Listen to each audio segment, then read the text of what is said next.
இன்றைக்கு நம்மோடு 2 துருவங்களை சார்ந்த 2 நபர்கள் இருக்காங்க. இவர் சேகுவேரா, நல்ல பாடி, நல்ல பிரெயின், டோட்டலி சூப்பர்மேன்.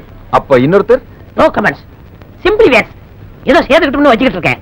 இந்த போதை கலாச்சாரத்துக்கு எதிரான ஒரு நடவடிக்கையாக தான் இந்த மராத்தனை நம்ம பார்த்தோம். விழிப்புணர்வு இளைஞர்களிடமோ பொதுமக்களிடமோ அந்த ட்ரக் அவேர்னஸ் வரணுன்றதுக்காண்டி இவ்வளவு பெரிய நிகழ்ச்சி நடந்திருக்கிறீங்க. Sorry girls, mummy says no dating அப்படின்னா தெரியாது. தெரியாம ஏன்டா இங்கிலீஷ்ல பிரிண்ட் பண்ண டீ-ஷர்ட்லாம் போட்டு சுத்தி லவர்காக போட்டு வந்து சார். இன்னது லவரா? மக்களுக்கு என்ன தேவையோ அதை கரெக்டா செய்யறது தான் எங்களுடைய முதலமைச்சர். அண்மை செய்தி, ரெஸ்டோ பார் எனும் உணவகத்துடன் கூடிய மதுபான கூடங்களுக்கு நேரடியாக அனுமதி வழங்க தமிழ்நாடு அரசு திட்டம் என தகவல் வெளியாகி இருக்கிறது. அப்ப நம்ம காட்டையும் கொடுக்கிறோம், கூட்டையும் கொடுக்கிறோம்.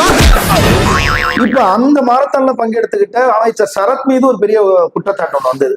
இன்னைக்கு பொழுது இவங்க கூட தானா? சரத் ஒரு யங் மினிஸ்டர். அவர் என்ன பண்ணணும்னா ஒரு மெடிக்கல் ரிப்போர்ட்டை சப்மிட் பண்ணிட்டாருன்னா என்ன குள்ள சொன்ன பாக்குறாங்க, நடக்காதடா, நான் இங்க இல்ல.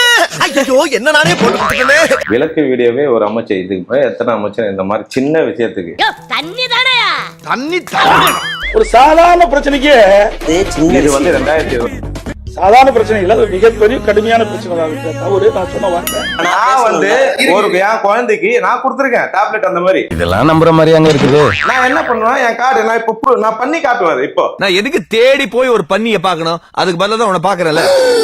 எதை வச்சு வெறும் போன் ATM கார்டை வச்சு பண்ணிட்டு நான் பண்ணி காட்டுறேன். கண்ணாயிரம் அந்த வெப்பன் சனி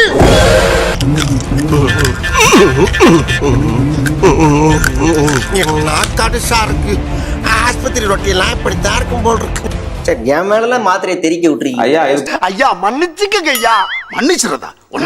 வெல் எக்ஸ்பீரியன்ஸ் போல நீங்களும். தன் வாலிப வயதிலிருந்தே பலான புத்தகங்களை படித்து பற்பல பயிற்சிகளை மேற்கொண்டு தன்னை இதற்காகவென்றே வலிமைப்படுத்திக் கொண்டிருக்கிறார்.